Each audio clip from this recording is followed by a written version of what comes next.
بسم الله الرحمن الرحیم. بحث و درس امروز ما که هست قسمت یا ساحه دیتا تایپ است. ما امروز بحث ما در زبان برنامه نویسی جاوا در قسمت دیتا تایپ است که دیتا تایپ چی است. خوب گوش کن. دیتا تایپ وظیفه شبیه است که چی کنه؟ ارگنایز کنه، سازماندهی کنه. چی را؟ موری آف چی را؟ کامپیوتر را. یا قسمت که ما دیتا رو چی میکنیم؟ ذخیره میکنیم. یعنی در این متحول که وریبل ماست یا ثابت ها کانستنت چی نوع معلومات ذخیره شد. وظیفه چی است؟ دیتا تایپ است. اعداد ذخیره شود، حروف ذخیره شود، سمبول ذخیره شود، اعداد اعشاری ذخیره شود. چی ذخیره شود؟ این تمامش مشخص میکنه دیتا تایپ. در زبان برنامه نویسی جاوا دیتا تایپ به سه نوع است. به چند نوع؟ سه نوع. پرایمیتیو دیتا تایپ است، derived دیتا تایپ است و آخریش هم user defined دیتا تایپ است. primitive دیتا تایپ به مو دیتا تایپ گفته میشه که single type value را در variable و constant ذخیره میکنه.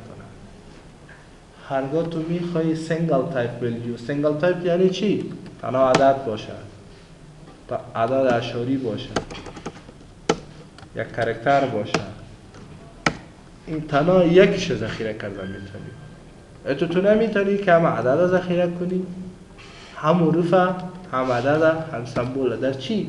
در یک وریبل. این وظیفه primitive دیتا تایپ نیست. primitive دیتا تایپ و به نام fundamental دیتا تایپ ریز یاد میکنم. دیتا تایپ چی؟ اساسی. انواع زی کدام ها هست؟ integer دیتا تایپ است، float دیتا تایپ است و the last one character دیتا تایپ است و boolean دیتا تایپ است. ما بحث سر integer دیتا تایپ داشتیم. integer دیتا تایپ چی است؟ integer دیتا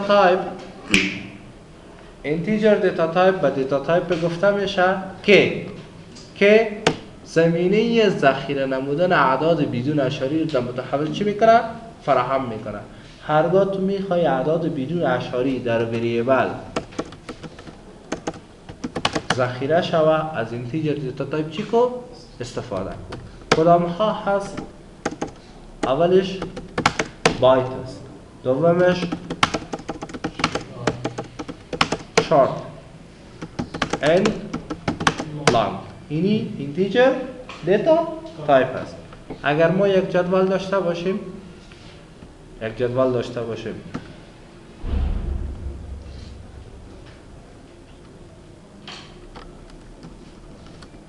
که ما برش بگیم این قسمت دیتا تایپ سایز رنج. پیش از اینکه سرازی بحث کنیم، هر ای دیتا تایپ ناحیه قیمت داره. چی داره؟ ناحیه قیمت، که چقدر قیمت ها رو در خود ذخیره کرده میتونه. فرمول داره، دو به نمای n تقسیم چی؟ دو که n مساوی بود با چی؟ number of bits. پس بیاین که اولین دیتا تایپی که بود از اینتیجر بایت بود، سایزش یک بایت. ناحیه قیمتش خیلی ساده است. ما برش میگیم کلکولیتر رو بیار این قسمت. یک بایت ما میشه 8 بیت. پس برش میگیم 2 به نمای 8 تقسیم 2 128 مثبت منفی. چرا تقسیم کردیم که اعداد مثبت و منفی رو در خود چی کنه؟ ذخیره کنه. آله به خاطر که مثبت در ذخیره شوی صفر هم اضافه کو، در اعداد مثبت یکی کم میشه، میشه 127 مثبت 127 منفی 128. بیا در این قسمت نیتبین سباس کو، اینا باز هم است این قسمت سعی کنیم. دیتا تایپ چی بود؟ باید. نام وریبل ما value مساوی از بچند 127 not problem 128. چرا خط صفر نشان میده بینش؟ به خاطر که میگه 128 ظرفیتش نداره، ذخیره کرده نمیتونه. اگر ما بیایم اینجا بسازیم چی؟ منفی. باز جور میشه. فهمیده شده انشاءالله؟ این از چی بود؟ بایت بود که از 0 تا 127 و منفی 128 هم چی میکنه؟ در خود ذخیره میکنه. بحث بعدی دومش چی هست؟